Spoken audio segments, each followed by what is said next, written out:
medieval times, which how long ago? Almost 1,000 years ago, right? Yes, that's right. But Professor, are you sure these poems?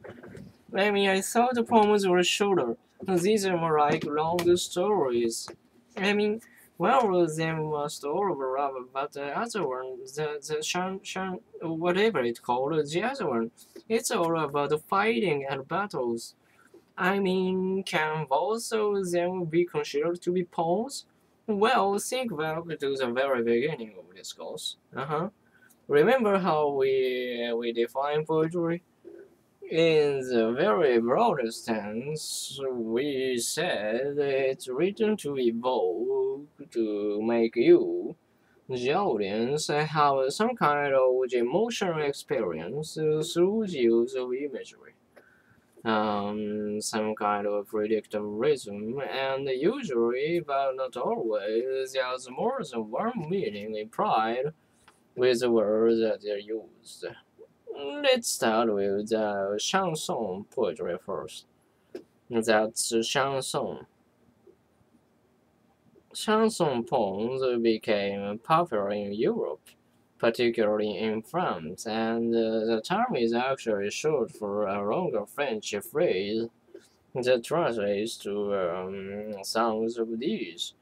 Now they were called songs of these because, strange enough, they were written to describe the heroic deeds or actions of warriors, the night during the conflicts. We don't know a lot about their soul. It still contests somewhat, but we are pretty sure about who the chanson poems were written for. That is, they were written for the knights and the lords, the nobility that they served. The poems were sung, performed by minstrel, a singer who traveled from castle to castle, singing to its local role and its night. Will someone summarize the main features of the chanson poem you read? Well, there's a hero and knight who goes to battle, and he is inspired for this battle, bravery, and loyalty. Loyalty is the loyalty side of his country and his fellow warriors in the field. He's a skilled fighter, willing to face the most extreme dangers, sacrificial, willing that sacrifice anything and everything to protect his kingdom. Given the intended audience for this poem were knights and lords, what can we say about the purpose of chanson poetry? What kind of feeling was it meant?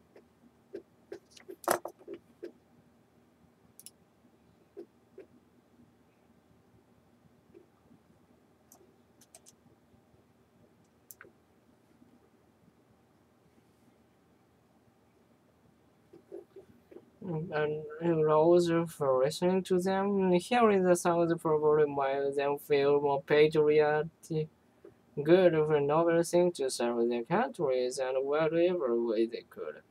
Good, we've got a pretty good picture of what the function hero was like.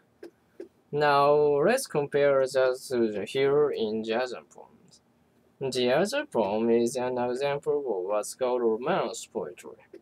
And the hero in the romance poem was also a knight. But what made the knight in romance poetry different from the knight in chanson poetry? Well, first, the purpose of the hero's action was different. The hero in romance poetry is independent, purely solitary in a way. Not like the chanson poetry, who was always surrounded by his fighting companion. He doesn't engage in conflict to protect his rose or country. He does it for the sake of adventure, to improve himself, to show his virtue of respect and love for his lady. He is very conscious of the particular rules of social behavior he is to live up to somehow. And all of those actions for the purpose of proving that he is an upright, moral, well-mannered, well-behaved individual. You may have noticed that in Chanson's poetry, there isn't much about the hero's feeling. The focus is on the actions, the deeds. But the romance poetry describes a lot of the inner feelings, the motivations, psychology, you could say.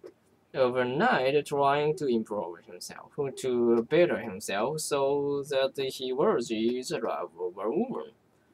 What is the experience difference? Well, digging into the historical context tells us a lot. Romance poetry emerged a few generations after chanson, and its roots were in geographical regions of France that were calmer, where conflict wasn't centered to people. More people time meant that there was more time for education, travel, more time for reflection. And as a name for romance poetry, that's often synonymous with troubadour poetry. Troubadour were the authors as a new romance poem, and we know a lot more about the troubadour than we do about the chanson authors, because they often had small biographical sketches added to their poems that gave pretty specific information about their social status, geographic location, and small outlines of their career. This information wasn't particularly reliable because they are sometimes based on fictitious stories. A great adventure was a scrap.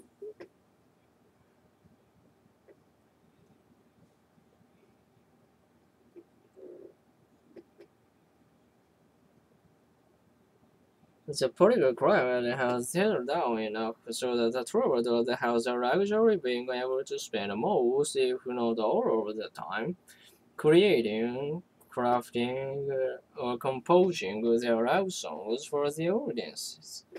And yes, these poems were also songs. Many troubadours were able to make a living being full-time poets, which should tell you something about the value of that profession during the medieval time. これは長いわ。